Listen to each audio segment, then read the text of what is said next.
جب ہمارے جو پیارے چلے گئے ہیں ان سے ہماری دوبارہ کبھی ملاقات ہوگی تو کب ہوگی، اس کا کوئی اللہ نہیں. مرتے ہی ہو جائے گی ملاقات. بخاری مسلم میں حدیث ہے، نبی الاسلام نے سیدہ فاطمہ سلام اللہ علیہا کے کان میں ایک بات کی اپنی وفات سے کچھ عرصہ پہلے، تو رو پڑی، اور پھر ایک بات کی تو مسکرا پڑی. تو سیدہ عائشہ کہتی ہیں کہ میں نے نبی الاسلام کی زندگی میں تو ان سے یہ سوال نہیں پوچھا، لیکن حضور کی وفات کے بعد میں نے کہا کہ فاطمہ، جو میرا حق ہے تجھ پہ کہ میں تیری ماں ہوں، مجھے بتا کہ اللہ کے نبی نے اس وقت تم سے کیا بات کی تھی. تو انہوں نے کہا کہ نبی الاسلام نے مجھے یہ خبر دی تھی کہ عنقریب میں دنیا سے جانے والا ہوں، کیونکہ حضرت جبرائیل علیہ السلام ہر سال ایک دفعہ آ کے دورہ قرآن کرتے تھے، اس دفعہ 2 دفعہ آئے ہیں، مجھے لگتا ہے کہ اب میں زندہ نہیں رہوں گا. وہ انشور کرنے آئے ہیں کہ قرآن میں نے اسی طریقے سے لکھوا دیا. اس پہ میں رو پڑی، اور پھر نبی الاسلام نے فرمایا کہ میرے گھر والوں میں سب سے پہلے تم مجھے آ کے ملو گی.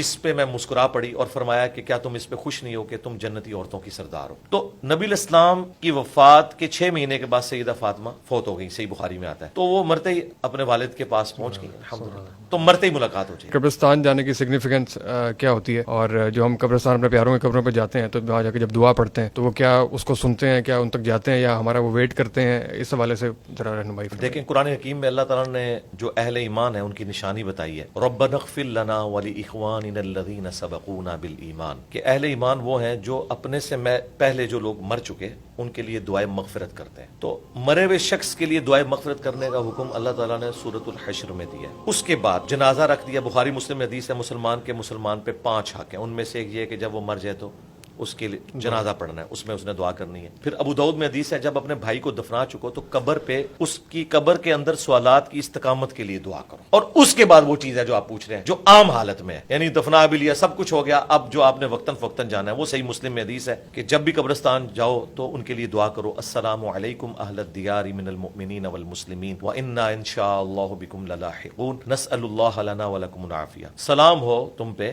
اے مومنین جو یہاں قبرستان میں دفن ہو، ہم بھی مر کے تمہارے پاس آنے والے ہیں، ہم اپنے لیے اور تمہارے لیے اللہ کے حضور عافیت کا سوال کرتے ہیں. یہ ہے سگنیفیکینس، آپ نے ان کے لیے دعا کرنی ہے کیونکہ آپ کی دعا سے ان کو فائدہ پہنچتا ہے. سنن ابن ماجہ میں حدیث ہے، ایک شخص کے مرنے کے بعد اس کا درجہ جنت میں بلند ہوا تو اس شخص نے اللہ کے حضور عرض کی کہ یا اللہ یہ تو میرا عمل نہیں تھا. تو فرمایا تیرے بیٹے نے دنیا میں تیرے لیے استغفار کیا ہے، اس کی وجہ سے تیرا مرتبہ بلند ہوا. تو مرے ہوئے لوگوں کو ہماری دعاؤں کا نفع پہنچتا ہے، ہم جو صدقہ خیرات ان کی طرف سے کرتے ہیں اس کا نفع پہنچتا ہے. اب یہ رہ گیا کہ وہ سنتے ہیں یا نہیں سنتے.